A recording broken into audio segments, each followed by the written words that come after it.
you vote not guilty for? There were 11 votes for guilty.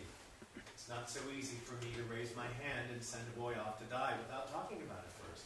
What, so it's easy for me? Or for me? No. He's still just as guilty whether it's an easy vote or a hard vote. Is there something wrong if I voted fast? Not necessarily. The kid's guilty. You can change my mind if you talk for 100 years. I don't want to change your mind. Well, just what are you thinking of? I want to talk for a while. Look. So are you actually asking me to believe that somebody actually found this knife on the street, went to the boy's house, and stabbed his father to death simply to be amusing? Sir, you are asking us to accept a pretty incredible circumstance here. I'm not asking anyone to accept it. I'm just saying it's possible. I'm saying it's not possible. Oh, Hey, what are you trying to do? Quiet. Where did you get that I knife? got it in a little junk shop around the corner from the boy's house. It cost $2. Now listen to me. I'm listening. You think you pulled a pretty smart trick here, but you proved absolutely zero. Maybe there are 10 knives like that, so what? Maybe there are. The boy lied, you know it. And maybe he didn't lie. Maybe he did lose the knife. And maybe he did go to the movies. And maybe the reason the cashier didn't see him was because he sneaked into the movies. And maybe he was too ashamed to say so. Is there anyone here that didn't sneak into the movies once or twice when they were young? I didn't. Not even once? We didn't have movies. Maybe he did go to the movies and maybe he didn't. And he may have lied. Do you think he lied? Oh, now that's a stupid question. Sure he lied. Do you? Oh, you don't have to ask me that question. You know my answer. He lied. Do you think he lied? I don't know. Oh, wait a second. What are you? The guy's lawyer? You know, there's 11 of us in this room who still think he's guilty. You're alone, pal. What are you going to accomplish, huh? You know, if you want to be stubborn and hang this jury, he's going to be tried again and found guilty, sure as he's born.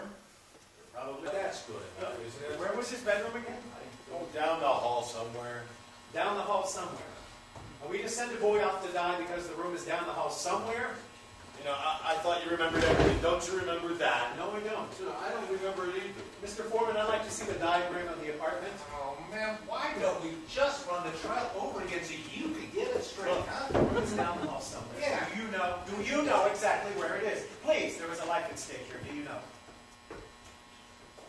Mr. Foreman, Yeah, I heard you. the old man was in his bed.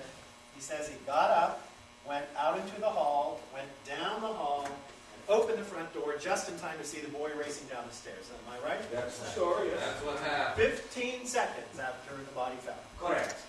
All right, so he was in bed right here. Here's his bed by the window. Length of the bedroom is 12 feet. The hallway is 42 feet 6 inches. So he would have had to get up out of bed, walk 12 feet, open the bedroom door, walk 42 feet, and open the front door. All in 15 seconds. Do you think this is possible? You know it's possible. I don't see why not. You would have been in a hurry. What's the matter with you people? The kid is guilty. He's got to burn. We're letting him slip through our fingers. Our fingers? Are you his executioner? I'm one of them! Maybe you'd like to pull the switch. Oh, for this kid, you bet I'd like to pull a switch. I'm sorry for you. Don't start What with it must feel like to want to pull that switch. Shut up! You're a sadist. Shut You up! want to see that boy die because you personally want it, not because of the facts. You disgust me. Shut up! Shut up! Let me go! Let me go! I'll kill her! I'll kill her! You don't really mean you'll kill me, do you? Everything all right, gentlemen? I heard some noise. Everything's okay. Just a little argument. Everything's fine. We're finished with that. Can we stop the arguing for 2 minutes in here? Can't we stick to the subject? Yes, there is something I'd like to discuss, if you gentlemen don't mind. Oh, yeah.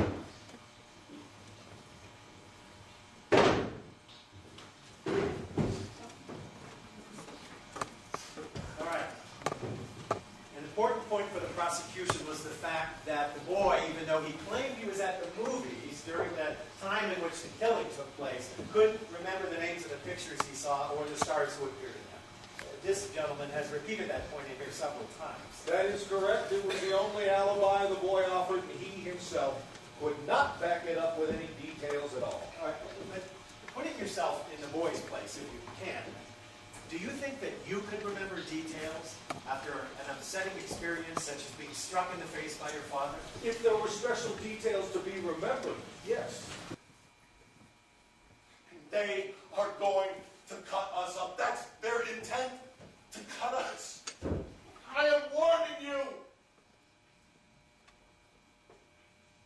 Now this boy on trial, at least we've got him. That's one. I say get them before they get us. I don't give a goddamn about the law. Well, why should I? They don't. Listen to me. I heard enough! Now you just stop all this! How about it came in your goddamn skull for you? Where do you get the gall to talk to me like? Have heard enough. Now sit down and do not open your filthy mouth again. It's very hard to keep personal prejudice out of a thing like this.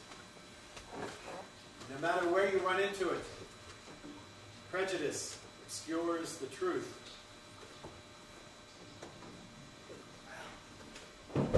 Getting real damage has been done here. I don't really know what the truth is. None of us ever will, I suppose. 9 of us now seem to feel that the defendant is innocent. We're just gambling on probabilities. We may be wrong. We may be trying to return a guilty man to the community. No one will ever really know. But we have a reasonable doubt. And this is a safeguard that has enormous value in our system. No jury can declare a man guilty unless it's sure.